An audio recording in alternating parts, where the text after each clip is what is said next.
আমার জীবনে বড় আফসোস থাকলো, আমি জাতির সামনে ভালোভাবে কথা বলতে পারলাম না। যারা মিথ্যা কথা বলে তাদেরই সংখ্যা, তাদেরই জনতা লক্ষ হাজারো কোটি। যারা বিবেচনা করতে পারে না, বিবেচনা করে বলে না, কেসা কাহিনী দিন কাটাই, তাদেরই জনতা লক্ষ কোটি। আমরা জাতির সামনে ভালোভাবে দাঁড়াতে পারলাম না, এমনিতেই চলে যেতে হবে এটা মনে করছি। এরপরে বলছি, পরিস্থিতি যা, যেইভাবে বক্তব্য চলছে, যেইভাবে সামাজিক অবস্থা, তাতে বক্তব্য দিয়ে ইবাদত করে বিচার মাঠে জান্নাত পাবো এটা আমার মনে বলে না।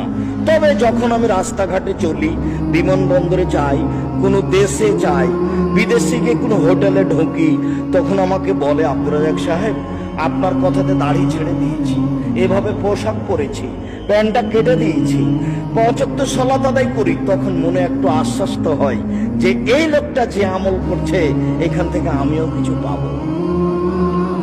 আমি আসলে আপনার আমল দিয়ে একটু কোন রকমে জান্নাত পেতে চাচ্ছি, নিজের কিছু আমল দিয়ে জান্নাত পাবো এমনটা আমার বিবেচনায় আছে।